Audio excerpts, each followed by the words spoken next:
Hey guys, it's Mike from We Are the Batman here. Just want to let you know we have a new website you guys can go to. Just go to podpage.com/We Are the Batman. That's podpage.com/We Are the Batman. You can get all of our episodes there, get a little more information about us, and most importantly, you can leave us reviews and you can leave us comments and messages, send us questions and episode ideas, and you can even leave us voicemails. All these great tools are on the website. Head over to podpage.com/We Are the Batman. We always love to hear from you guys. Head on over there now and check it out.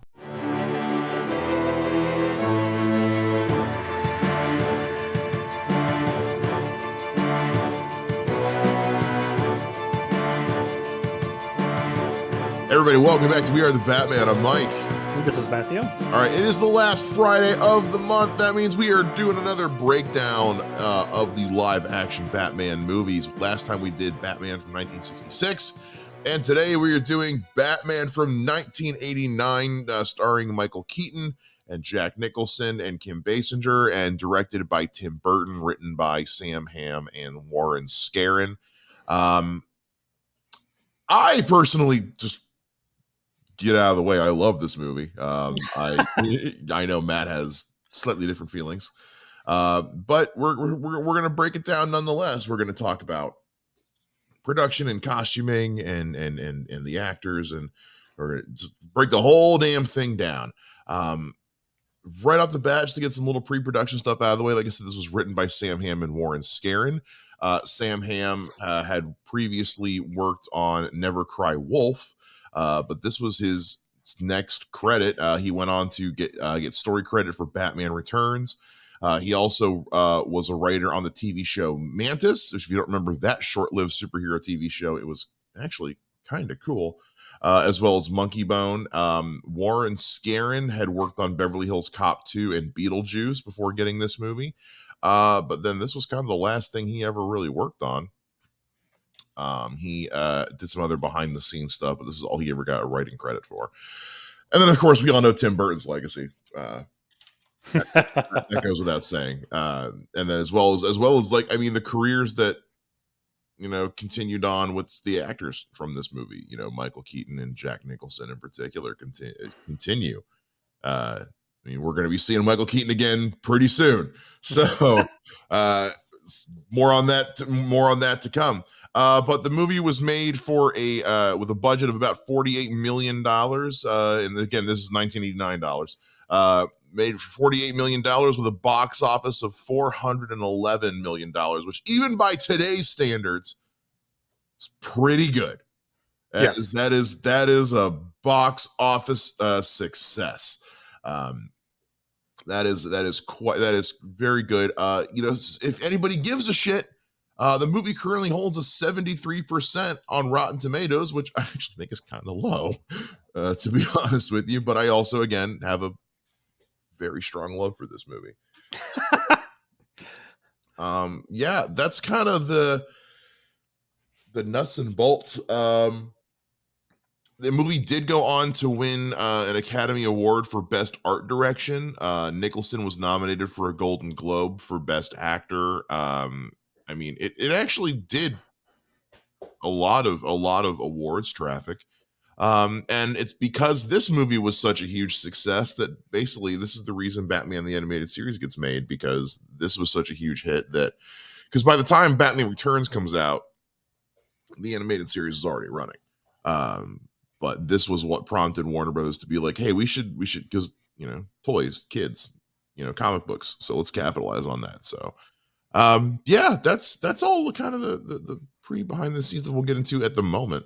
So Matt, when did you first see Batman 1989? I really feel like you did all of that because you're stalling for me to go like, I hate this film. I am very much stalling for all the shit you're going to talk about. There's two things I take great umbrage of right now. Dude, I always forget how amazing the music Prince made for this movie is. Okay. Like the soundtrack is awesome. What do you mean K? That's my one hang up. I'm not a Prince fan. Oh, That's my one hang up. There are moments where I think it's moderately out of place, but the Yeah. music itself, I think, is amazing. I remember I had this soundtrack for Yeah. forever. I love the music. Bat Dance, which is not in the movie, is probably the best song off of it, but is so weird in the music videos even more out there. Yeah. But it was because of that music video that I learned how to do the little weird split things he does for dancing. But let's not get into that right now. Look, Um, Party Man and Trust are great in the movie because they work for the scenes they're in. But there's a lot of times where I'm like, this doesn't need a Prince song right now. but yeah, Arms of Orion was one of those songs I was like, this is so out of place in this movie. But A little bit. yes, I know the name of each track. But anyway, Not surprised. Not surprised at all. but the other thing too is like, as much crap as I give this movie, like the musical score is outstanding. This is one of Danny Elfman's best, like hands down, bar none. Danny Elfman's original Batman theme for this movie that plays during the credits is incredible. And as much crap as we like to give the 2017 Joss Whedon Justice League, the fact that Danny Elfman came in and did the score for that, and it was great, and he reincorporated his original Batman theme for Ben Affleck's Batman, and it sounded fantastic. And I know there's elements of that in the Flash because we've seen it in the trailers. You're right, man. The Danny Elfman's score on this movie is wild. Yeah, I remember one day playing with the Magic toys with my son, and he had like 5 different bat wings and bat. Anyway, point being, I spoiled him, and I'm like, we're flying around with the bat wings, and I'm like, da, da, da, da, da, da, and I was like, It's why so am I good. singing the Batman '89 theme song? But then I'm like, because the other movies don't really have that heroic theme song, if that makes any sense. Like, That's fair. the Nolan films have really cool, intense music. The Batman with Reeves, like there's a very intense, but there isn't that like heroic theme. Like Superman had that heroic theme. Yeah. Some of these other Avengers, like some of these other movies, do have these recognizable heroic themes, and I think this does that very, very well. Yeah. So I love that. And then the only other pre-production thing I remember is I remember that like everybody was up for the role of Batman. Yeah. And when Michael Keaton was cast, people lost their shit. There were they it was kind of like what they did with Chris Reeves as Superman. Like everybody was up for this role. Bill Murray was almost Batman. Like it pretty much came down to Bill Murray and Michael Keaton. Yeah. And which is insane. Yeah, like I can't even begin to wrap my head around the idea of Bill Murray as Batman. But I live in a world where both Ben Affleck and Robert Pattinson are playing Batman. And if you'd have told me 20 years ago, I'd have told you were insane. No, I've always been good with Ben Affleck as Batman, but that's just me. When he was first announced, I was one of those people. I wasn't mad, but I was just like, huh, okay, sure. I think I've said it on the show. There was one time me and a buddy were at Starbucks. It was after Batman and Robin had come out. And we were like, how would we save this? And I was like, I would reboot it. And this is what I would do. And this is who I would cast. And like Ben Affleck was who I would cast as Batman. This is like 98, 99. And I remember like we made a joke when Batman Begins came out because like the 15, 16 point outline, like 13 of them is what Batman Begins did. And we were like, and I was like, dude, do you think David Goyer was at that Starbucks that day? He must have been, yeah, he was following you guys around everywhere. Like what the crap? Well, and getting back to Danny Elfman and his score, I mean, like we said that this movie was what led them to make the animated series. That's why Danny Elfman created the original theme and score for Batman the Animated Series as well. Yeah. I mean, like that's how. I mean, his score for this movie is legendary. I mean, people still to this day, and you're right, it's very heroic sounding because at the time, that's kind of more what they were going for with Batman. In the years since, it's become much more mysterious and brooding and kind of ominous because that's the popular take on Batman, which I don't hate. I think Michael Giacchino's score for The Batman is nuts. It's so good. I'm very curious to hear what we're gonna get with the DCU's Batman once we know who's playing it and what the tone's going to be. But like the thing, like to stick with kind of like the pre and post production discussion here. I love the look of Gotham City in this movie because it looks like its own city. As much as I like I've never had a problem with really any of the Gothams, honestly.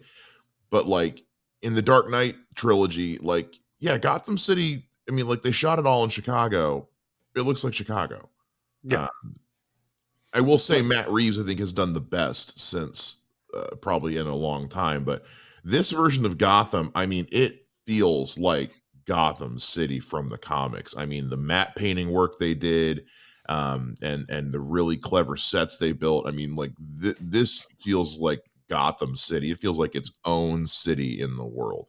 I love the look and kind of just gross grunginess. Like it feels like the whole city just kind of has a film of grossness on it. And that's kind of what Gotham City needs to be. No, I think the look of the city is cool. I think like there's definitely everything looks like it belongs in this place. Um, like it was kind of interesting because watching it this time, I think this is the first time because there's huge gaps of time I have not watched this movie. Like I want to say I watched it for Fanboy Junction like 3 or 4 years ago. Okay. And I don't think I've watched it for 20 years before that. Holy shit. Like that is like once Batman Forever came out, I never went back to either one of these two movies again.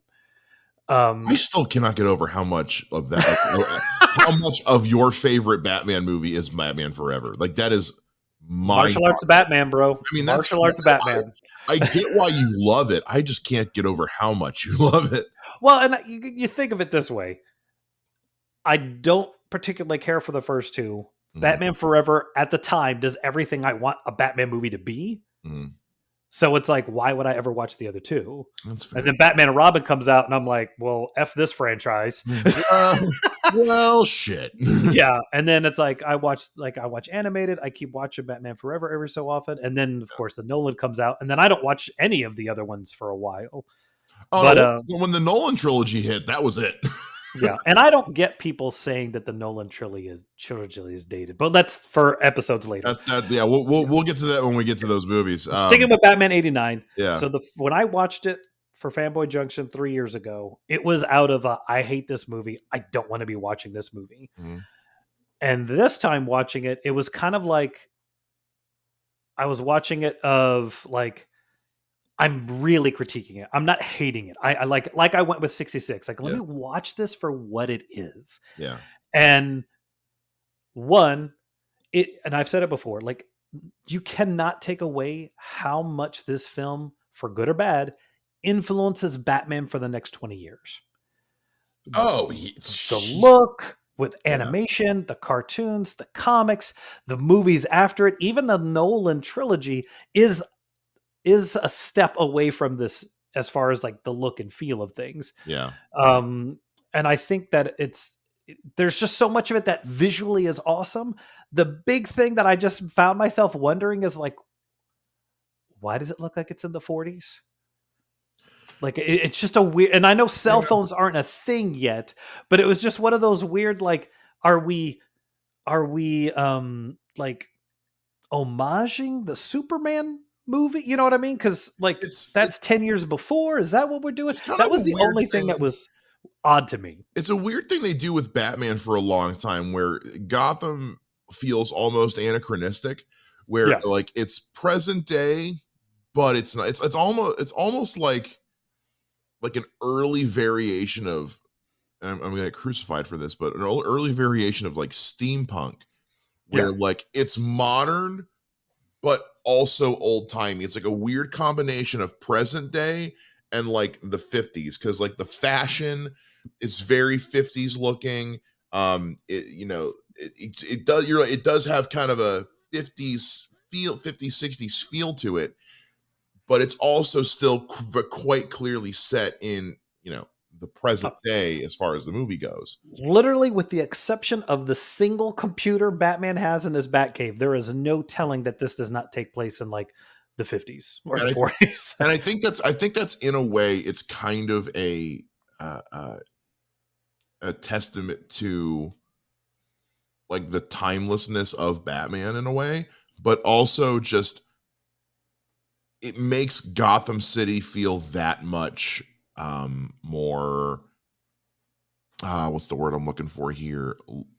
Like, Original. well, not just original, out of touch with the rest of the world. Like, there's a reason why Gotham is kind of a shithole. It's because it's still kind of stuck in the 50s. Yeah, it hasn't grown up, and the grime has kept it in time. Yeah, it's kind of Grime has kept it back in time. yeah. Woo, let's go. It's a city very much trapped in time, and because of the level of corruption and crime in this city, it hasn't had a chance to grow and adapt to the modern age, which is why someone like Bruce Wayne, Batman existing kind of is able to be that sort of heroic force, because it's helping to bring the city into the rest of the world by clearing off. Because that's why when you get to like Batman Forever and Batman and Robin, it feels a little less um, out of date with the modern times because of the influence Batman has had. Now, is that what they were going for? Probably not. But that's kind of the way I interpret that, is like, yeah, the city's a shithole. And that's why it feels old and dirty and gross and out of date. It hasn't grown up. Also helps keep the budget down. Yeah, and it is, but it kind of cracked me up, because then watching The Shadow, I was like, both of these films, again, with the exception of his computer, both these films could be taking place within 5 years of each other. But The Shadow for sure is taking place like in the 40s, that's 30s or 40s. that's established in the movie of when it Yeah. takes place. It's a barely post World War II. Yeah, because they don't even establish what. Now, I have not gone back and like, let me look at the time on the newspaper thing, but they don't ever establish at all dates and times in this first Batman movie. Which I think is another reason why it gives the movie a timelessness, because this could take place anytime. Yeah. Well, and again, just like Superman, like you watch it now, and it just looks like it's a period film. Yeah. It doesn't look like it's a 70s film. Yeah. Or it doesn't say I was, you know what I mean? Anyway. But no, I think that there's a lot more positive to this movie than I think I've given it credit for in the past, but I still have like 4 or 5 gigantic problems with it. Okay. All right. All right. So do you want to get into the casting, discussing it? Do you want to just kind of keep going back and forth? How you want to run this? Let's talk about the cast. I mean, because we've already talked, we've hinted at Michael Keaton a little bit here. Michael Keaton was one of, like, I think it was like 50 different actors they were talking to about this movie, and it was I don't have the whole list. The two names that always come up are Michael Keaton and Bill Murray. Michael Keaton's one of those, like, because I grew up with him, like, already having been Batman and done other things. So for me, it's not as jarring as it is for like my mother, who was like, yeah, we could not believe they were picking Michael Keaton to be Batman. But also at the time, and this is why I get confused when people say that, is because at the time, this take on Batman was a fresh take. So for people to be, Batman was kind of fun still. Like, he still had that element of fun to it. So when folks said that they were, I mean, yeah, The Dark Knight Returns had come out, but when people said they were weirded out by Michael Keaton being Batman, I was like, I don't know. Based on how Batman was being written at the time, it's not that off brand. If you had told me that Michael Keaton was like, if Batman had been like this for 20 years, and then you said, hey, like, if you told me right now for Matt Reeves the Batman, they were going to cast like Adam Devine to be Batman, I'd say you were out of your fucking mind. So, and I say that knowing full well that I picked him to be the Flash, but the Flash is not Batman. So that's kind of where I'm like, I have a hard time believing people were that outraged, because, like, looking at what Batman was like back then, I'm like, I don't know, it's not that. Bill Murray, on the other hand, is a whole other story, but I don't know. I mean, you're old. What do you think? I think you're wrong. No, no. Here's what I'll say: your only experience with Batman is Batman the TV show. I think you're 100% right. You don't understand why people have the. For me, like, I'm a fan of the Batman comics. You know, I'm already 15, 16 in 89. So like Batman the Dark Knight Returns comics come out. Batman Year One, the comics come out. Batman the Cult has come out. I've lived through the late 70s, early 80s Batman drawn by Neil Adams and written by Denny O'Neil. Batman Son of the Demon has come out. Like Batman has matured in the comics incredibly. And you know, good and bad with Neil Adams, Batman becomes like this physical specimen that is amazing. You know, you just look at any drawing Neil Adams did of Batman, and you're just like, oh yeah, this is a dude. Like this is a buff Bruce Lee, because Bruce Lee's not buff. He's shredded as all get out, but he's not a big dude. And I think that's where through the 70s and into the 80s, you start getting into like who's the best fighter in DC, who's this, who's that, and this hierarchy of power is established. And because of that, anybody who is there as a fan from your teens to your 20s or whatever, you know that's what Batman is now. And he has been that for the past 10 years when this movie comes out. So yeah, I am one of the people that was like, Michael Keaton, dude, Mr. Mom is hilarious.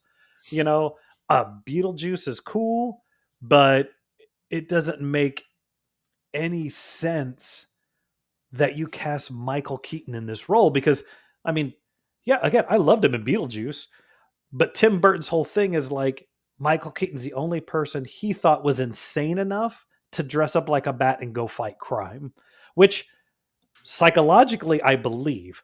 But Yeah. even being a big fan of Michael Keaton, I also feel like he would do that and then instantly be murdered the first time he went out. And this is where my ultimate problem with Michael Keaton is. I think he's a fantastic actor. I think as Bruce Wayne, he's charming, he's suave.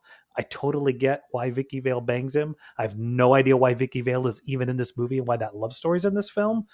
But I don't for a second believe Michael Keaton would survive more than 5 or 10 minutes outside as Batman, even with body armor. I don't think he'd be able to run in the body armor. I just don't think that's a thing. And I think that's where for me, and it goes beyond Michael Keaton, like even some of the other people that have played him of like, to me, Batman, even as Bruce Wayne, he may be this suave, kind of cool dude trying to get your ladies, but there also would always be this underlining, like, if things go down, this is the guy to be with. Whether you know it, you feel it. And I just don't get that from Michael Keaton at all. And it sucks because, like, watching it this time, I'm like, dude, he is really good as this character. Like his acting, I can't take away from his acting. I don't know if I like the whole I'm playing the bumbling Bruce Wayne in front of people, but take it or leave it. Like, you're going to adjust things. It's fine. It didn't, this time watching it, it didn't totally like take me out like it has in the past, but it did make me go like, because there's that one scene where he meets Vicky Vale and she walks away and then he has the pen and he's like, I don't know where to put this pen. I'm just going to put this glass anywhere. And I'm like, he's doing this for nobody. Like nobody's watching him. He's just at a party being attracted to this girl. And I'm like, okay, sure, why not? But yeah, I think that's my ultimate problem with this film as far as the casting is. I think performance he's there. I just don't physically at any time believe he could be Batman. I think that's kind of the point though. I think that was that felt like more of a directorial choice of like, let's make his Bruce Wayne as as juxtaposed to Batman as humanly possible. Like anytime he is in any semblance of anytime it's not just him and Alfred, he's putting on a facade. Yeah. You say he's doing that for nobody. He's doing that for the 100 people or so that are at that party. Like that might be watching. might be watching, but also, I mean, this is also where you get into the problem of like this is very much an 80s trope of you've got to have a love story, you've got to have a love interest. she's got to be so beautiful that she can disarm Batman, that kind of thing. Like, so on one hand, I'm like, I feel like that's less of a Michael Keaton issue and more of a um, just a movie making of the time kind of that's where it gets dated from a not from a look perspective, but just from a storytelling process perspective. I mean, this is an 80s movie as a I mean, like this is about as 80s as it gets as far as story structure goes. Because I do kind of agree. Everything with Vicky Vale, not that it's bad, but it doesn't need to be in the movie. I think it could have been written handled a little because the Vicky Vale stuff is the only part of the movie where I'm still kind of like, I kind of don't care. I kind of don't care. Well, I get why it's there. I kind of don't care. Well, and I think this is where you're right. This is that 80s trope of you need a love interest. And I don't think there's anything wrong per se with giving Batman a love interest. I mean, he's never fucking had one in like 40 years. He bangs some chicks, but it's not until the late 90s that he gets a love interest. But that's not here or there. My point is, is like, I think if you combined Richard Mole, what's his name? Who's the guy who plays her partner? Robert Wool. Yeah. If you combined him and Vicky Vale as one character and make Vicky Vale the one who is trying to prove Batman exists, and then somehow falls in love with Bruce Wayne, and the dichotomy of figuring out the thing I've been looking for is here, and now I can't say anything, I think would have made that whole storyline so much better and so much more interesting. Vicky Vale as a character, and you get rid of like Robert. Well, he does his best, but there's zero reason for him to be in this movie in any way, shape, or form. But I also feel like, there's just the Batman stuff is cool, but it's so sparse, and it's so like there's so much time doing things that like, and it like this is where like First Blood has already come out. First Blood comes out in like 84, 85. I think exactly, but it alters. I think it's even earlier than that. I think First Blood's 82, but it alters how action movies are made. And right. I think the biggest 82. I think the biggest problem is that because even Superman doesn't have a ton of action, but I think I think what happens here is that instead of making it an action movie, they make it a drama. Yeah. It's not an action movie. It's got action in it, but it's not an action movie. And I feel like it's a choice, and I know it's Tim Burton, so he probably was trying to do things, and I don't know. Did you ever watch Dinner for Five?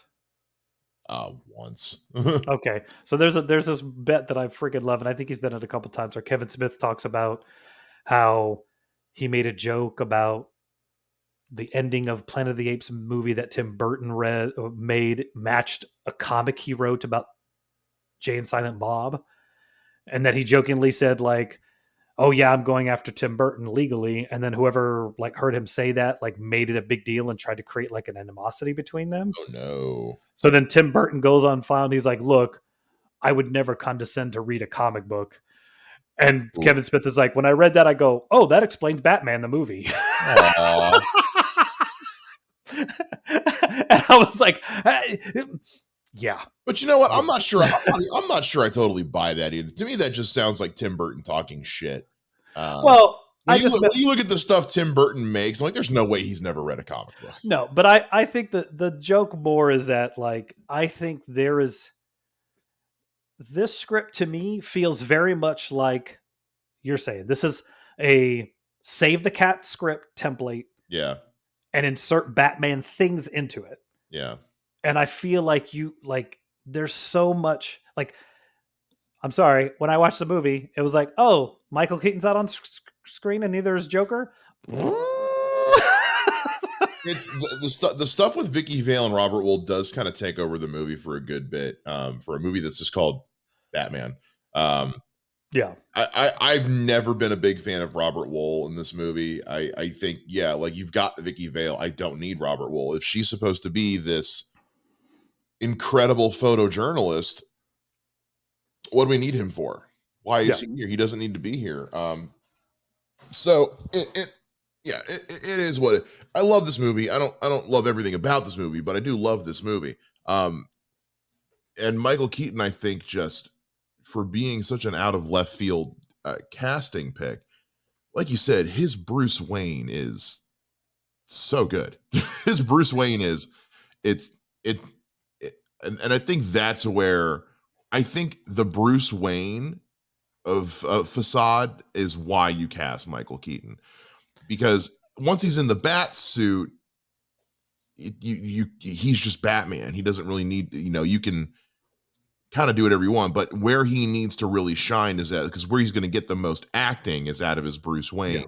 And that's where I mean, when you think about what we love about Michael Keaton today, which is the charmingness, the kind of sly, sort of smart guy, uh, uh, that's why we love Michael Keaton today, and that's why his Bruce Wayne was, because at the time when this movie's made, I feel like filmmakers still hadn't quite figured out Batman. They were starting to figure out Batman, but I think like a lot of people back then, they thought that once the person's in the bat suit, they don't have to act anymore. They just have to be Batman, and once they're in the bat suit, they're Batman.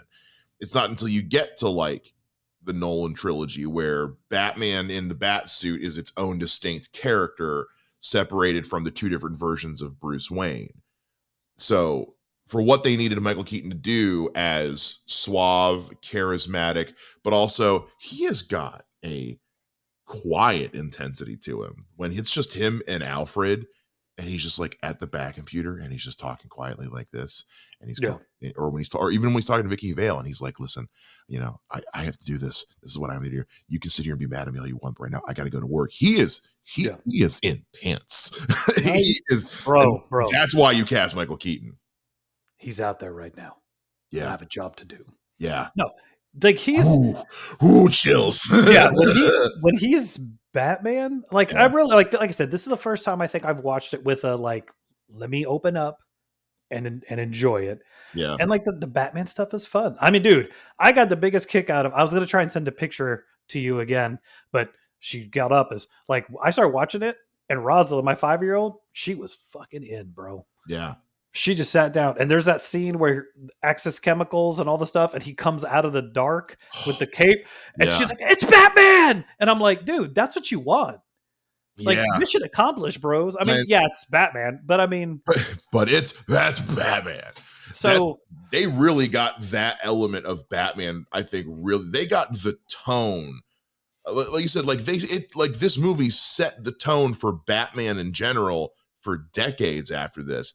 And when you watch this, it's like you get why they got that mysterious creature of the night tone exactly with this. When he drops down and Pat Hingle as Commissioner Gordon goes, "Oh my God." It's like, yeah, you get like, this is probably the first time any of them have seen Batman, and they're just like, holy shit.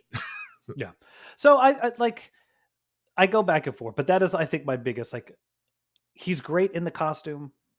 But granted, it's probably 50-50 Michael Keaton.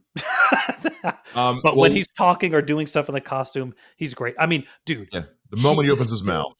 He still has the best "I'm Batman" of anybody ever. No one's topped that moment, that right out of the comic book moment of holding a dude over the thing. Now, do I buy for a second Michael Keaton can hold anybody over a cliff? A 20-pound weight over a cliff? Never. But it's a great scene. But honestly, if that's the only thing you've got to get past, that's not a hard thing to have to get past, because you could say the same thing about, well, the exception of Ben Affleck, who got fucking yoked. I mean, you can say that about, and it's like, do I honestly believe Christian Bale could, hold this guy up like that?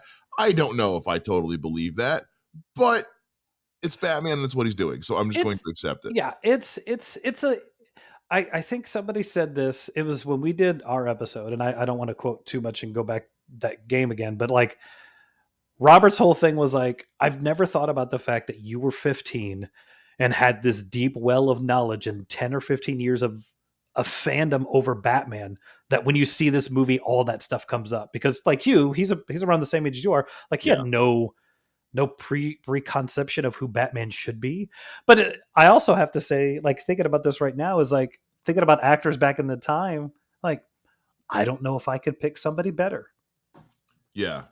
I mean, the only one that comes to mind they would have never used, and that's Kurt Russell. But even then, I don't know if he does a better Well, job than Keaton. You know what I mean? well, the other thing to keep in mind too is like this movie was on a budget, Yes. so they also had to get somebody they could afford. Like I said, this movie was made for $48 million. Michael Keaton at the time was cheap. Like, yeah, Beetlejuice was a huge hit, but Michael Keaton was still cheap. Which, by the way, I did the math.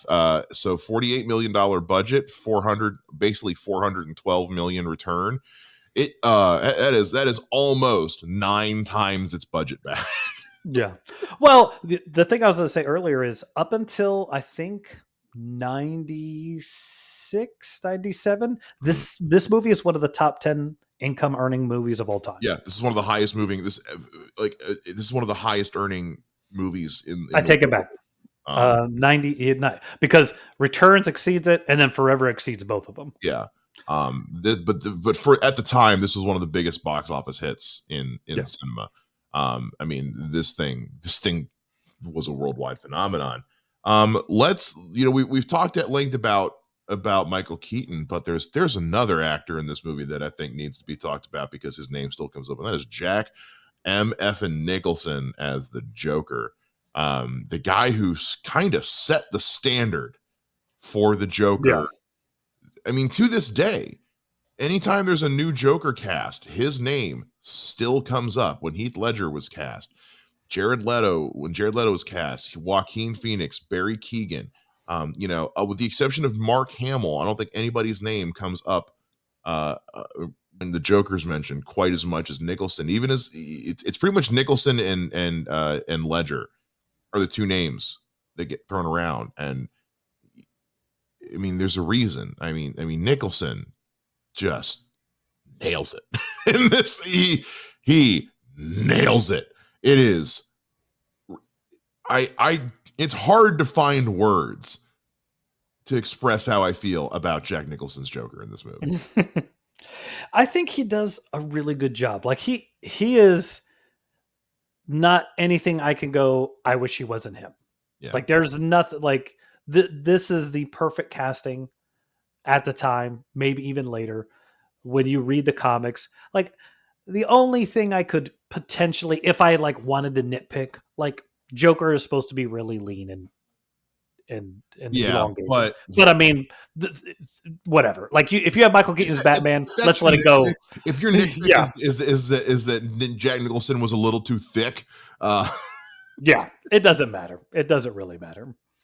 No, because he has got that laugh and that smile. I mean, Nicholson's one of those guys who, along with one other person in this cast that we'll mention in a second, but he's always the coolest guy in the room. Yes. He's, the fact that they don't have him wearing sunglasses at any point in this movie is kind of insane to me. I think he should have been wearing sunglasses. No, he does when he's doing the beach thing as Joker. Oh, that's right. He should have been wearing them more then. Because Nicholson without shades is like peanut butter without jelly. He makes me, every time I watch this movie, as like he pulls off Psycho really well, but he still makes me laugh. And the scene that always sticks with me to this day is when he first appears as the Joker and kills what's the mob boss? Grissom? Yeah. When he kills Boss Grissom, and he comes in and he's in the shadows and he takes off the hat and he's jokingly shooting him to the music playing. Like, to me, I'm like, that is one of the most quintessential Joker moments in Batman legacy, bar none. Yeah, definitely. No, he's like perfection. There's no disputing his casting. I know a lot of people want to go, well, he's just Jack Nicholson being Jack Nicholson. Right. Yeah. That's why you cast him. Exactly. Like, that's perfect. That's perfect. And your point is and then to roll into where you were going for a second, because I do have like a major gripe of like, you just freaking wasted Billy D. Williams in this movie. Literally the coolest guy in the world. Billy D. Williams is the coolest guy in the world, and it's very clear they wanted to do more, and they never got the shot. Just wasted. Yeah, I know. I would have done. God, I wish I could have seen him as Two-Face. And they wanted to bring him back for forever. But kind of like Michael Keaton, he didn't like the direction the movies were going in and decided to say, "Yeah, I'm out." Yeah. Well, and I think that what makes it worse, in my opinion, is that, and this is another big problem I have with the film, is we're well into Gordon being portrayed as a capable character in the comics. And instead we get this doting, dotting, lame, ridiculous, moronic, who gets even stupider as the movies go on. And I'm just like, I don't understand why this is the choice. He hasn't been this since the 60s and maybe early 70s. And I just, and then the mayor's even worse. Like, just don't have him in the movie. Like, it's this is where I feel like this movie, like you said, like, it gets over, for a movie called Batman, it gets really overcrowded with characters that don't need to be in this movie in any way, shape, or form. That aren't Batman. Well, that aren't even interesting or don't add to the story. And that's where I think it just gets to, this weird, like, I don't know. Like, there's some things I get. You want to show that Batman's a scientist, but you could have done that without not showing Batman for 45 minutes in the movie. Yeah, we mentioned earlier, like for a movie that's called Batman, he disappears for a lot of the movie. And again, I think part of that was in a way to try and keep the budget down. Yeah, no, I get it. But also, I think that was their attempt at world building, which was, let's spend time with all these characters that are in this area, because and I feel like that, because this was back before the age of like making a movie with the sequel already in mind. Like, it was, you make the movie and then you see what happens. But I still think it was an attempt at building out the world a little bit. I understand the attempt, but that we do spend a little too much time because there are so many of them. And Pat Hingle, like, he understood the assignment. The assignment just wasn't very good. Commissioner Gordon takes a big backseat in all these movies, in all the this era of Batman movies. And you can literally cut out that entire plot of him taking the city hostage, and it doesn't change the movie in any way, shape, or form. Yeah. Like, nothing, it doesn't change. He still goes to save Vicky Vale because she's just beating him for a date that he did not schedule. He's still, like, all of these things still happen. And it's just kind of like, yeah, it's just insane. And then here's a random thing, and then we can move on to other stuff if you want to. This is one of two movies that taught me never to read the novelization before seeing the film. Yeah. Because the novelization is based on the script for pre-production, not the shooting script. Yeah. So there's usually, with any time you read a novelization of any movie, like, they are based on early versions of the script, and they're usually not that good. No. It was awesome. Oh, really? Oh, I never read this one.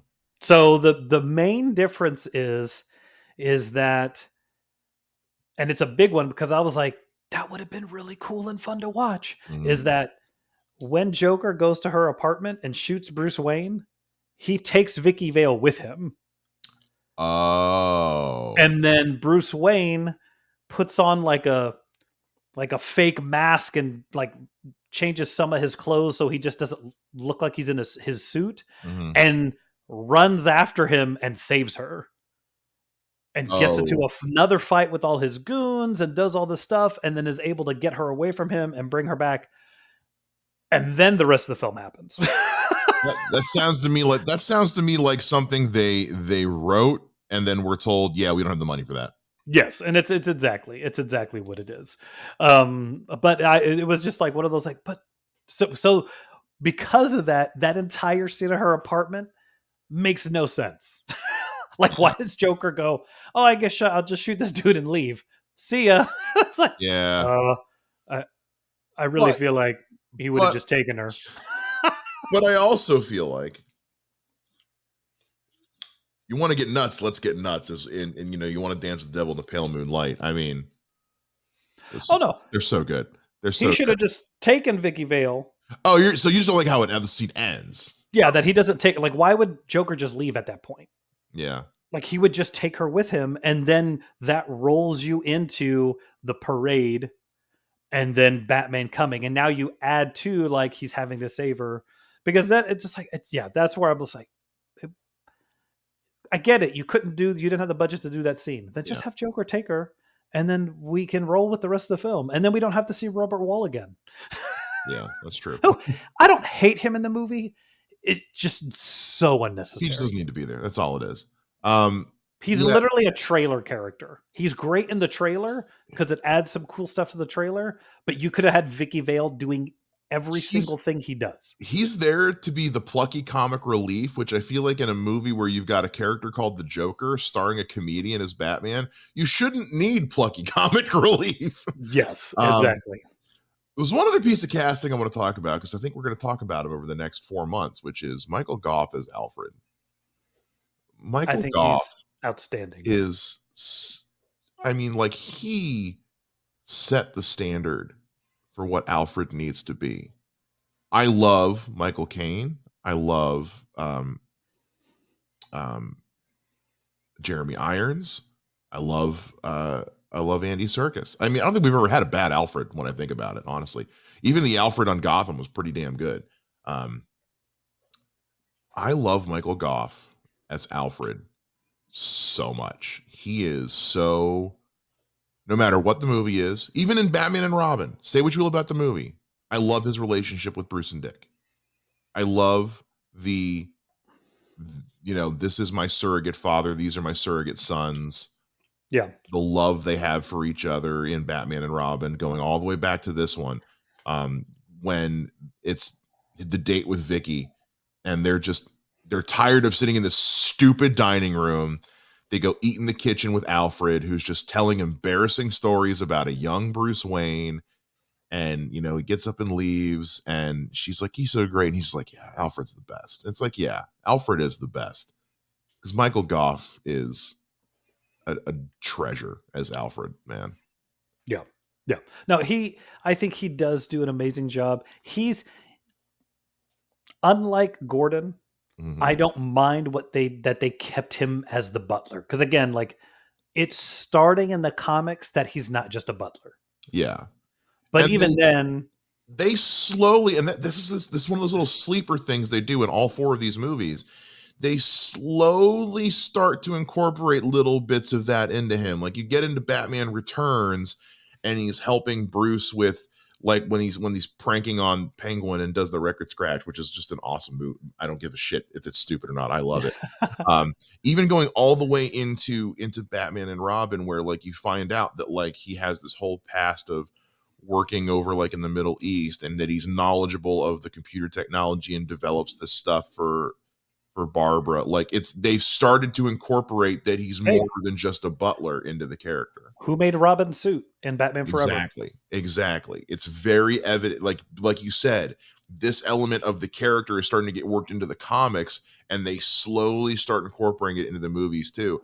But ultimately, none of that matters if you don't have somebody to sell you on a warm elderly surrogate father he's there to be the wise old janitor. He's there to Yeah. be kind of Batman's moral compass to bring him back to reality. And like Michael Goff just feels like everyone's favorite grandpa in Yes. in all these movies as Alfred. He's so wonderful. I love him so much as Alfred. Yeah. The other thing I will say about casting is this. As much crap as I give Robert Wall, he is very good at what they've asked him to do. Yeah. The character doesn't need to be in the movie. Yeah. I have huge problems with Vicky Vale. I don't understand. You must be a budget thing. You couldn't get anybody else. There's at least 10 other actors I would have rather have seen be Vicky Vale because I cannot stand Kim Basinger's scream. And it just gets to the point where I'm like, I don't understand why anybody cares about this chick. Yeah.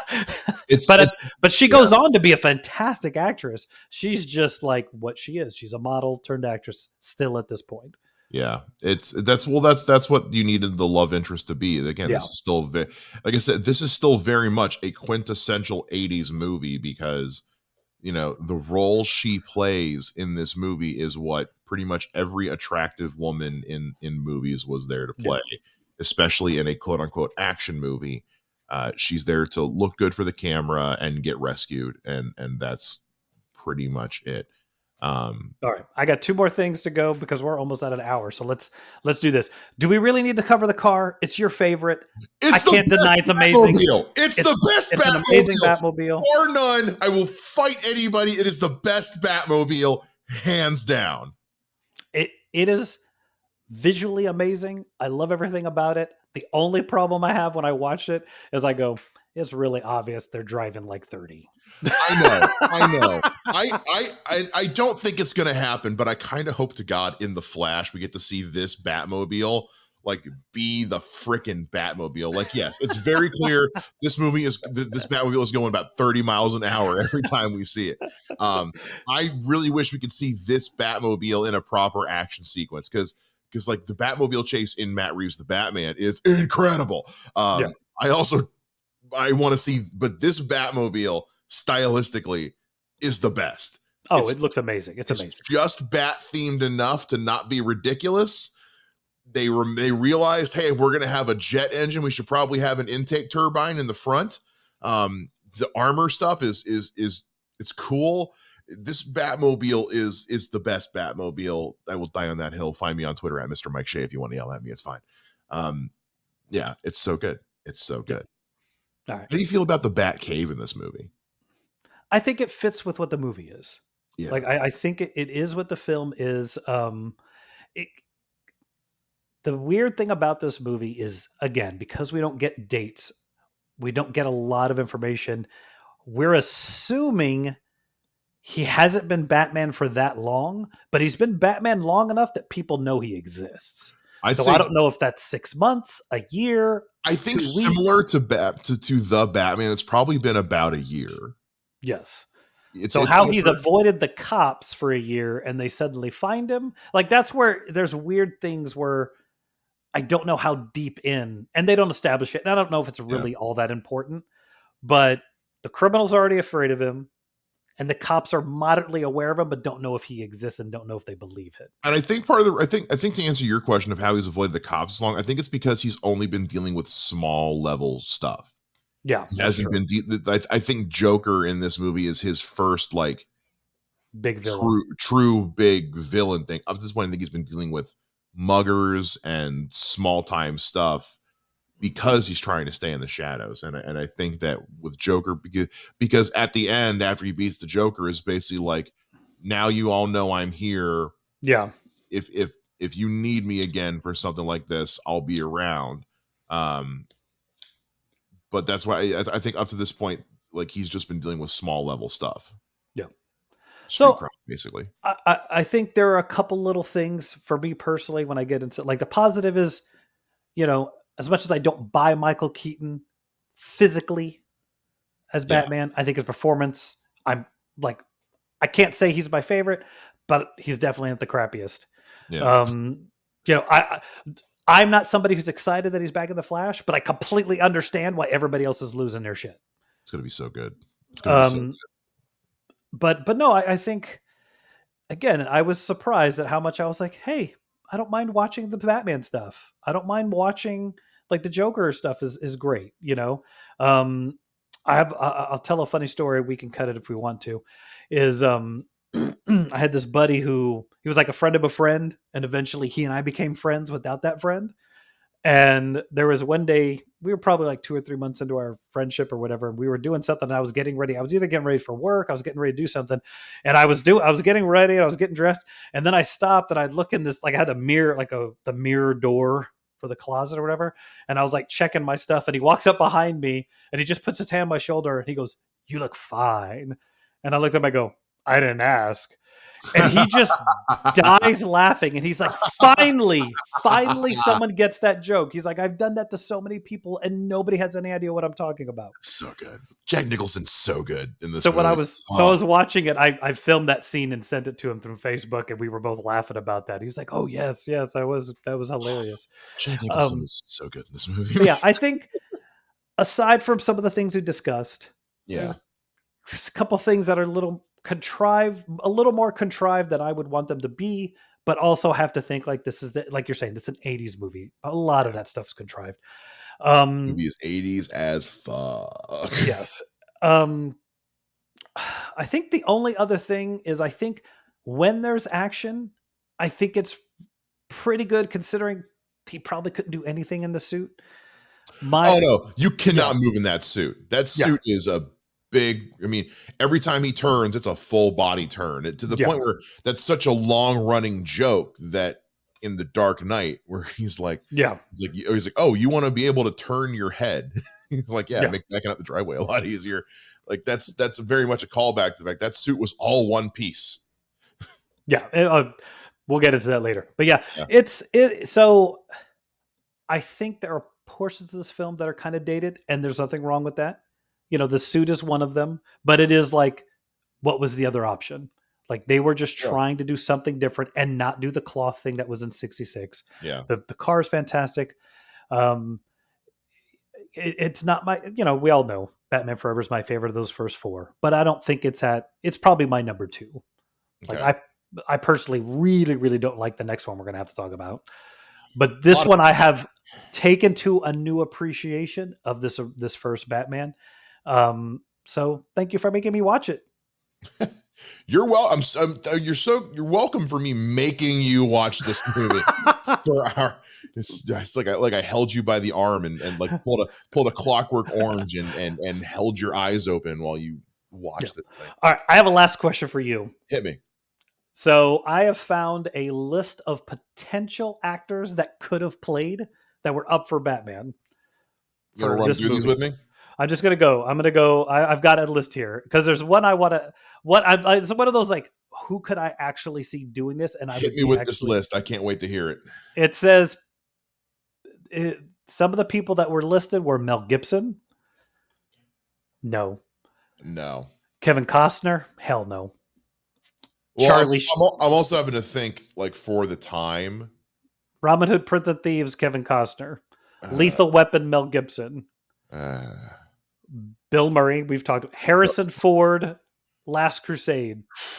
Like I'm like, he's our no, I can't even. I can see him pulling it off. I can see him pulling off a Bruce Wayne. I don't know. It's Harrison. He'd be the less interested in anything going on Batman ever. He'd be so. Harrison Ford would have a miserable time being. He would just be like, I could just like, oh, you're the joke. But he's still out there, and I gotta go to work. I guess I'm gonna go get him. Yeah. This is also Harrison Ford, like Blade Runner just a few years before. So what is that? And this is theatrical cut Blade Runner is a few years before. Yeah. He has yet to be redeemed by the final cut several years later. Yeah. Dennis Quaid is the other one that's on the list. I can see 89 Dennis Quaid finding a way to make this work. You know which one? Like I'm going like, man, I kind of want to see this. I really kind of want to see this. It's Tom Selleck. I can see Tom Selleck pulling this off. But I take that back. You know why I can't see Tom Selleck pulling this off? Shave the mustache. Because you'll never get him to shave that mustache. He's done it, and it's weird. That's my whole, like. He did it on Friends. Wasn't a good look. Wasn't a good look. It was, well, we're just not used to it. But yeah, that's the one where I go like, I don't know, man. I could really see you're onto something with Tom Selleck. Yeah.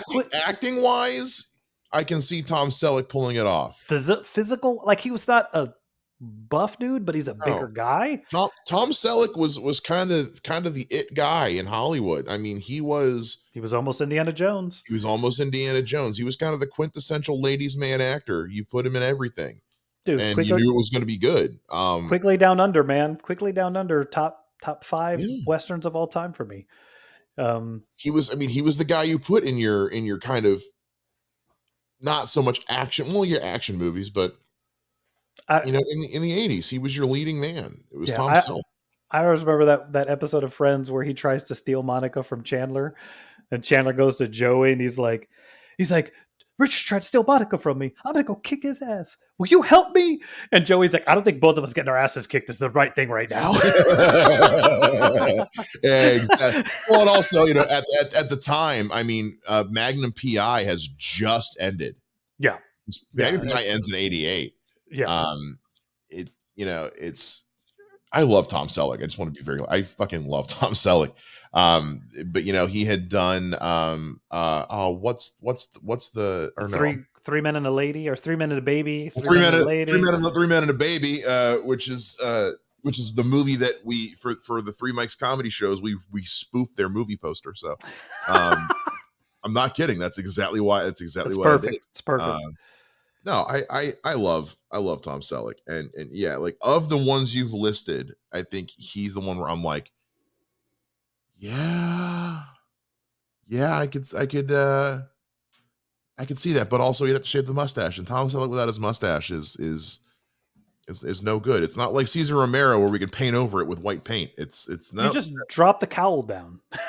Drop the cowl down a little bit lower. And every time somebody sees him, they're like, I don't know what it is about Batman, but I feel like he'd look really good with the mustache. Yeah. Why is that cape Hawaiian patterned? Yeah, he's the only one on there I can really see acting wise pulling off what they were going for, because he is so charismatic. Yeah. He's so charming. Kurt Russell's the one that I like. I could see it. Yeah. But no one would ever let him do it. Like, there's no way he'd be on the list. You've pitched that at one point, was like, well, he was, when we were talking about others, like he was, I don't know. I think the joke I always make with that idea is like, you know what Bruce Wayne always does at a time like this? It's like, when Ra's al Ghul, Bruce Wayne who?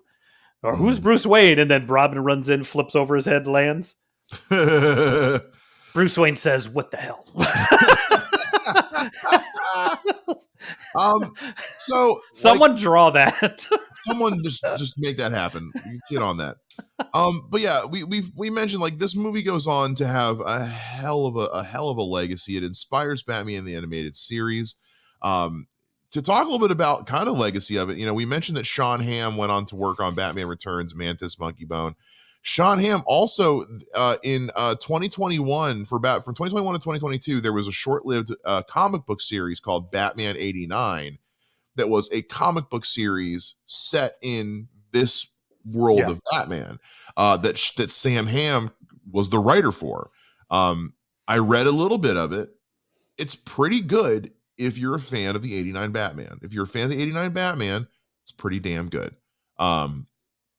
What's also cool is that, like, with the hype of like all the Arkham games and stuff like that, there was somebody on YouTube, and I have to find, I'll find it and send it to you, Matt.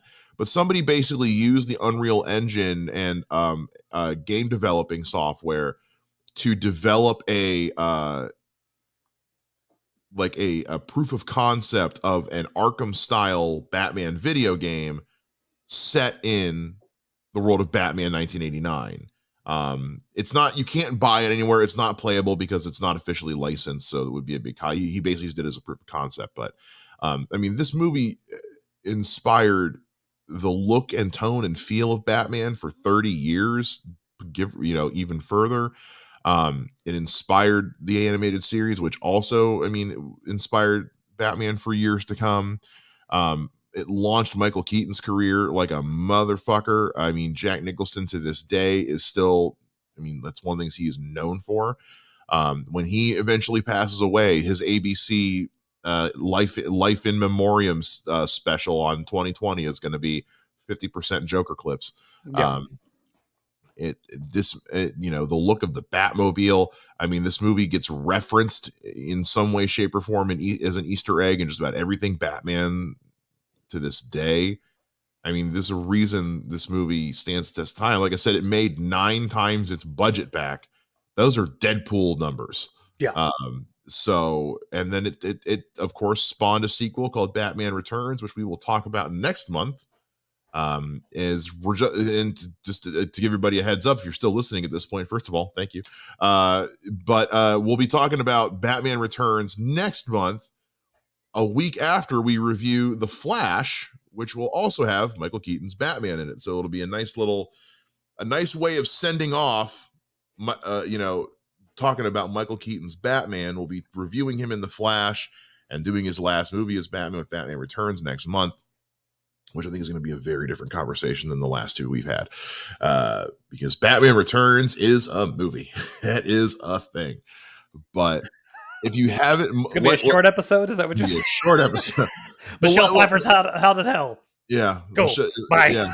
But hey, like we said last week last month with Batman 66, like if you haven't watched this one in a while, go back and watch it again and just let yourself live in the world of the 80s. And if it's one you haven't seen in a long time, go back to it. And maybe you'll finally realize that this is the best Batmobile out of all. Because it's the best Batmobile. It absolutely is. Look, I love this movie. I never don't want to watch this movie. Danny Elfman's score. I mean, like the good that this movie gave us is insane. And I'm if anything, rewatching it for this show has just reaffirmed why I'm so excited to see Michael Keaton come back as Batman in The Flash. Yeah, I think I think he is considered a definitive just because he was the quote unquote first. But I also see why people really like him as the character. Just one of the hangups I've always had, and it day to day bugs me more. But ultimately, I was entertained by the parts I watched because I was going to skip everything I knew I would not be entertained by. But definitely go check it out and have a good time. I think sometimes we just have to it's okay for a movie to be fine. It's okay for a movie to be fun. Every movie doesn't have to be a 10, and if it's not a 10, it doesn't mean it sucks. Yeah. I know people like to say, if you're not first, you're last. Thank you so much, Talladega Nights, but that's not always true. A movie is allowed to just be okay. Yeah. And I think this movie is better than okay. I love this movie, but even if it's middle of the ground, that's still pretty good. That's still better than most things. Yeah. It's still better than Batman and Robin. I think there's a serious edit to this movie that makes it an hour and a half really cool action film that I may have to do one day. Have fun. I don't have that kind of free time. With that being said, guys, we always want to know what you guys think of these movies as we talk about them, so make sure you let us know. You can head over to our website, podpage.com/wearethebatman. Leave us a message there. Find us on Twitter at We Are The Batman. You can find me on Twitter at Mr. Mike Shea. Come fight me at Mr. J Ninja.